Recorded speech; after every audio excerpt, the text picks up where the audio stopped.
Welcome to the game week 17 of the season. तो last time मैंने जब video बनाई थी तब मेरी रैंक अराउंड 800 के थी एंड अभी मेरी रैंक अराउंड 780 के है। तो पिछले 2 महीनों में मैंने अपने लाइफ में कुछ नहीं उखाड़ा और अपने एफपीएल में भी। तो इसके अलावा दो टीम्स जो परफॉर्म कर रही है वो है एवर्टन और Fulham and the most transferred in player is सोलांके जो हम हालैंड को बेच के खरीद रहे हैं। तो ओवरऑल हमें पता चलता है कि मैन यूनाइटेड अभी भी शिट है and the end is near. उसके अलावा मेरी टीम ने 59 पॉइंट्स आए, मेरी टीम में 59 पॉइंट्स आए एंड लकीली इनडायरेक्टली हालैंड ने काफी पॉइंट्स दिए क्योंकि उनने वो खेलने ही नहीं आए हैं। तो जो वाइस कैप्टन था, अब वाइस कैप्टन का भी अभी लोगों को इंपॉर्टेंस समझ में आता है क्योंकि बहुत सारे लोग के पास साला नहीं था एंड अगर था भी तो उन्होंने वाइस कैप्टन नहीं कर रखा था। तो फॉर्चुनेटली मेरे को उसके 26 पॉइंट्स मिले हैं एंड ऊपर से हालैंड का नो शो होते हुए मुझे पाउ टोरेस के भी 6 पॉइंटर्स मिले हैं। तो उस हिसाब से मैं काफी लकी रहा हूँ इस गेम भी। साला के अलावा मेरी टीम में आउटराइट परफॉर्मर रहे हैं ह्यूमिंग सॉन जिनने मेरे को 17 पॉइंट्स दिए एंड मैं उनको निकालने की सोच रहा था क्योंकि वो हमेशा हाफ इंजर्ड रहे हैं एंड मुझे लगा था कि वो फंड्स में कहीं और यूज कर सकता हूँ। तो अभी इंजरीज की बात कर ली जाए तो इंजरीज हाँ हाईलाइट बन चुके हैं पिछले कुछ गेम वीक्स की।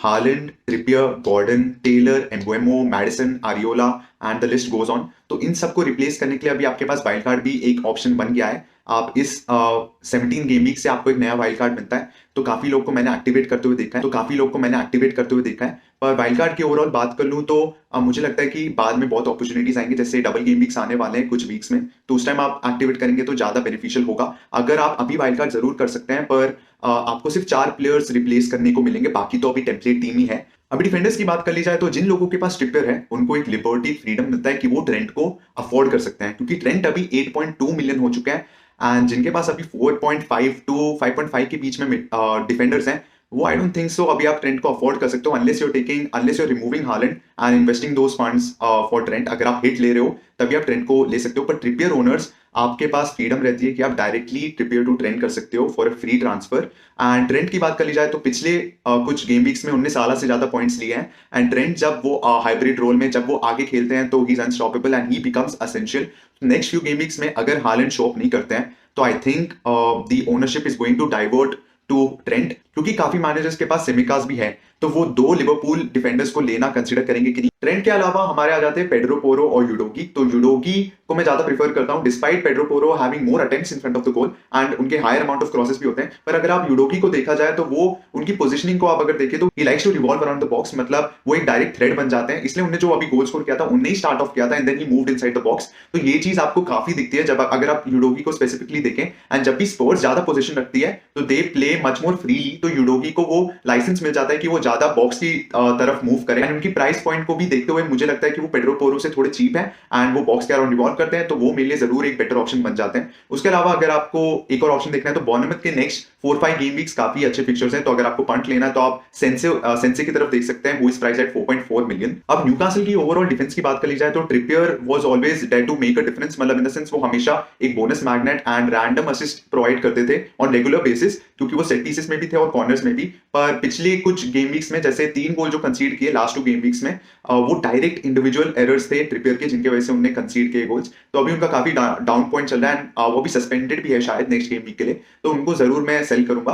पर लास्टलेस एक जरूर एक बेंच के एक अच्छा ऑप्शन बन जाते हैं क्योंकि बाद में जाके जब न्यूकासल के प्लेयर्स वापस फिट हो जाएंगे, इंजरीज से वापस आ जाएंगे तो स्टेबिलिटी फिर से बढ़ जाएगी एंड मुझे लगता है कि लास्टलेस बाद में जरूर काम आ सकते हैं। तो हाँ, आप लास्टलेस को वाइल्ड कार्ड में भी शायद अपने बेंच में जरूर रख सकते हैं। मिडफील्डर्स की बात कर ली जाए तो गॉर्डन को अगर आपको स्विच करना है इस गेम वीक में आप जरूर गॉर्डन को रख सकते हैं, पर बाद में जाके आई थिंक गॉर्डन को स्विच करना हो तो एक वाइबल ऑप्शन बोवन ही बन जाते हैं। इसके अलावा अभी मिडफील्ड में उतने प्रॉपर ऑप्शंस नहीं है। मिटोमा जरूर है पर उनका स्टार्ट होना अभी श्योरिटी नहीं है उस चीज का। तो अभी मोमेंटम स्विच हो रहा है एफपीएल में। आपको दिख रहा है कि अभी 5 मिडफील्डर्स जो सब लोग रखते थे उससे अभी लोग एक थर्ड स्ट्राइकर की तरफ मूव कर रहे हैं, मतलब वो 3-5-2 फॉर्मेशन से 3-4-3 में मूव ऑन कर रहे हैं क्योंकि स्ट्राइकर्स में अभी बहुत सारे मैनेजर्स के पास वॉटकिंस था पर अभी नूनेस भी आ चुका है एंड पिछले कुछ गेम वीक्स में हिमेनेस भी मार रहे हैं। पर अभी जो आ जाते हैं हाईलाइट में वो है सोलांके जो हम हालैंड को बेच के ला रहे हैं। तो हालैंड का सिचुएशन यहाँ पे ऐसा है कि अगर उन्होंने क्रिस्टल पैलेस का गेम मिस किया तो next game week which is game week 18 blank game week है सिटी का, तो इनडायरेक्टली हम 2 गेम वीक्स के लिए हालैंड को लूज आउट करेंगे। एंड अभी एफपीएल को देखते हुए मुझे नहीं लगता कि हालैंड को 2 गेम वीक के लिए अपने बेंच में रखना चाहिए। ये मेरा पर्सनल ओपिनियन है क्योंकि सोलांके हु इज हिज रिप्लेसमेंट मतलब क्या दिन आ गए, हम हालैंड को बेच के सोलांके ले रहे हैं। But right now Bournemouth are at their top form, they have the highest xG among any other team in last 2 game weeks. And इनके नेक्स्ट 2 फिक्चर्स हैं Luton Town at home and Nottingham Forest away, जिनकी band बजी हुई है। तो उस हिसाब से I think Solanke can cover in next 2 game weeks. अगर हालैंड ने शो अप किया versus Crystal Palace, still I think Solanke can cover him up. But अगर हमें प्रॉपर सोर्सेज से पता चलता है कि Holland is back for crystal palace, तो हम उनको होल्ड ऑन कर सकते हैं। पर अगर 50-50 है तो मैं उनको जरूर सेल करूंगा फॉर सोलांके। पर अगर आपको फिर भी लग रहा है कि आप हालैंड को रखना चाहते हैं, तो अगर आपके पास फंड्स हैं तो आप आर्चर टू सोलांके कर सकते हैं, क्योंकि बाद में जाके 3-4-3 में आप वैसे भी, या फिर 3 फॉरवर्ड्स को आप खिलाने ही वाले हैं, तो 8 ट्रांसफर सेव करके आप जरूर हालैंड को रख सकते हैं। या फिर आप अभी सोलांके को खरीद कर बाद में वाइल्ड कार्ड करके हालैंड को वापस ला सकते हैं। अब बात कर लेते हैं एवर्टन और फुलहैम की। तो फुलहैम काफी टीम्स को पेल रही है पिछले कुछ गेम वीक्स में, पर फुलहैम के मिडफील्डर्स में आ जाते हैं विलियन, इवोबी, परेरा, रीड और ऐसे हैरी विल्सन भी। तो ये काफी ज्यादा मिडफील्डर्स हैं, इसमें क्लैरिटी नहीं है कि हम कौन से मिडफील्डर्स को ले सकते हैं। एंड विलियन भी हाफ इंजर्ड है, तो उसके बारे में भी हम बिल्कुल श्योर नहीं है। इसके अलावा हम गोलकीपर्स की बात कर ली जाए तो लेनो फाइनली एक अच्छे गोलकीपर ऑप्शन बन जाते हैं, क्योंकि एफपीएल में स्ट्रेंजली अभी तक एक परफेक्ट गोलकीपर नहीं मिला है मैनेजर्स को। इसलिए लोगों ने सबसे चीपेस्ट डिफेंडर जो स्टार्ट करता है आरियोला, उसको लिया है, एंड वो भी अभी इंजर्ड है। अब खुशी की बात ये है कि वो अभी ट्रेनिंग में दिखे हैं, तो शायद नेक्स्ट गेम वीक में स्टार्ट कर ले। पर मैं सजेस्ट नहीं करूंगा आप एक ट्रांसफर करें specifically for a goalkeeper unless you are on a wild card, तो उसमें लेनो एक जरूर एक अच्छा ऑप्शन बन जाता है। उसके अलावा एवर्टन में डुकोरे की तरफ काफी लोग देख रहे हैं, पर मैकनील मेरे हिसाब से बेटर ऑप्शन होंगे अगर आप लेना चाहते हैं। ओवरऑल मैं कोई सर्टेन एसेट अपनी टीम में नहीं लेने वाला एवर्टन और फुलहैम से, क्योंकि वो एक क्लैरिटी नहीं है उनके मिडफील्डर्स को लेते हुए, एंड उनका फॉर्म कभी भी अप डाउन हो सकता है। तो उस हिसाब से उनसे अभी दूर ही रहूंगा सिवाय लेनो के। कैप्टनसी में हमारे पास 3 ऑप्शंस होते हैं, और साला पहले आ जाते हैं जिनको मैं कैप्टन करने वाला हूं मोस्टली। वो यूनाइटेड को खेल रहे हैं, who is playing without the best player Harry Maguire and second best player Bruno Fernandes. And अभी वो it is the worst time to face Liverpool right now, because अभी लिवरपूल का फॉर्म फिर से रिगेन हो रहा है। पर अभी मैकलिस्टर भी शायद इंजर्ड है, तो वो देख के काफी इंटरेस्टिंग मैचअप होगा। पर हाँ, जरूर यूनाइटेड कंसीड करने वाले हैं काफी गोल्स। एंड उसके अलावा सेकंड ऑप्शन में सोलांके आ जाते हैं, who is playing Luton Town at home, and Bournemouth की तो मैं पहले बात कर ही चुका हूँ। तो थर्ड आ जाते हैं हमारे Heung min Son, who is playing Nottingham Forest away. And Spurs का भी अभी धीरे धीरे फॉर्म रिकवर हो रहा है, उनके प्लेयर्स भी वापस आ रहे हैं सस्पेंशंस और इंजरीज से। तो और उनका और रिचार्लिसन का रोल काफी इंटरेस्टिंग होगा देखते हुए, क्योंकि रिचार्लिसन लाइक 2 गोल्स करके फिर 6 महीने गायब हो जाता है। रिचार्लिसन को देखते हुए सॉन का पोजिशनिंग कैसे होगी, अभी तक तो कंफर्टेबल रहा है, तो फॉर्म को देखते हुए सॉन जरूर एक अच्छा ऑप्शन बन जाता है। Now coming to the game week 17 team, जो मेरी टीम है उसमें क्लियर कट मूव दिख रहा है हालैंड टू सोलांके।